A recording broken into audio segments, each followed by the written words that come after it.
CBR ফুল হলো গিয়ে crude birth rate. এরপর আমরা দেখব how to calculate crude birth rate, আমরা কিভাবে ক্যালকুলেট করব। ফর্মুলা হলো গিয়ে, ফর্মুলাটা হলো প্রথম তুমি দেখে নাও। ফর্মুলা হলো number of live birth in a year divided by mid year population or average population into 1000। এটা হলো গিয়ে সিবিআর এর ফর্মুলা। ক্রুড বার্থ রেট বার করার জন্য আমরা এই ফর্মুলাটি ইউজ করব, ঠিক আছে। আবার বলছি দেখো, number of live birth in a year, একটা পার্টিকুলার এরিয়ার মধ্যে একটা পার্টিকুলার ইয়ারে কতজন বাচ্চা জন্মগ্রহণ করেছে, ঠিক আছে, এখানে কাউন্টটা আসবে। Divided by mid year population or average population into 1000। এবার কোশ্চেন হলো মিড ইয়ার পপুলেশন আমরা কীভাবে বার করব, ঠিক আছে। এইটা হলো মিড ইয়ার পপুলেশনের ফর্মুলা। ফর্মুলাটা হলো PM equal to P1 plus P2/2। এটা হলো গিয়া মিড ইয়ার পপুলেশন বার করার ফর্মুলাটা। ফর এক্সাম্পল, P1টা কি তোমরা বুঝতে হবে। P1 মানে কি? P1 হলো গিয়ে 1 জানুয়ারি পপুলেশন। একটা পার্টিকুলার ইয়ারের 1 জানুয়ারি যে পপুলেশনটা, এটাকে বলে আমরা P1। সাপোজ 2025 জানুয়ারিতে ওই পার্টিকুলার এরিয়াটার মধ্যে কতজন পপুলেশন ছিল, দিস ইজ কল্ড P1।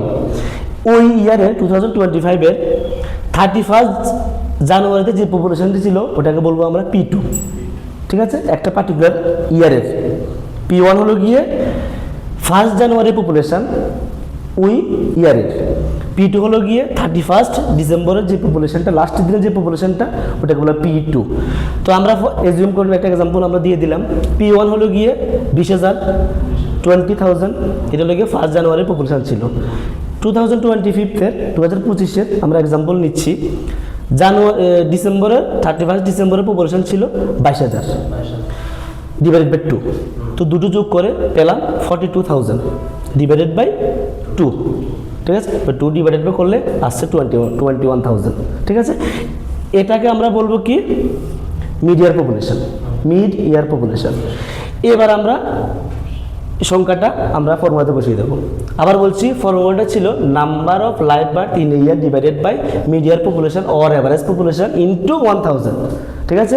এবার নাম্বার অফ লাইভ বার্থ আমরা এখানে ফর এক্সাম্পল ধরে দিলাম এটা 450 জন বাচ্চা জন্মগ্রহণ করেছে একটা পার্টিকুলার এরিয়াতে। ওভারঅল পপুলেশনের মধ্যে যতজন পপুলেশন আছে ও মানে পপুলেশন এতগুলো, বাচ্চা জন্মগ্রহণ করেছে এতগুলো, ফর এক্সাম্পল ধরলাম, ইন্টু 1000, ঠিক আছে। এবার সূত্র করে আমরা পার 1000 বার করবো। এটা আমরা ক্যালকুলেট করে পেলাম 21 পার 1000 পপুলেশনে, পার 1000 পপুলেশনের মধ্যে 21 জন বাচ্চা জন্মগ্রহণ করেছে। এটা আমাদের ফর্মুলা বললো, ঠিক আছে। তো এইভাবে আমরা ক্রুড বার্থ রেট আমরা বার করতে পারি, ঠিক আছে। তো সেমভাবে IMR ইনফ্যান্ট মর্টালিটি রেট আমরা বার করতে পারবো ফর্মুলাতে বসিয়ে। সেমভাবে PMR বার করতে পারবো, CDR বার করতে পারবো, ক্রুড ডেথ রেট আমরা বার করতে পারবো, NMR নিউনেটাল মর্টালিটি রেট আমরা বার করতে পারবো। নেক্সট GFR, ঠিক আছে, GFR আমরা বার করতে পারবো। এরপরে TFR, MMR। TFR মানে টোটাল ফার্টিলিটি রেট, MMR মানে কি ম্যাটারনাল মর্টালিটি রেট, GFR মানে কি জেনারেল ফার্টিলিটি রেট। এগুলো আমরা ফর্মুলাটা সেম থাকবে না, ফর্মুলাটা একটার জন্য এক এক রকম থাকবে। তো এখন আমরা দেখলাম ক্রুড বার্থ রেট কীভাবে বার করা হয়। নেক্সট ক্লাসে আমরা CBR, IMR, PMR, CDR, NMR, GFR, TFR, MMR এগুলি কীভাবে বার করতে হয় আমরা একটা একটা করে শিখবো, ঠিক আছে। তো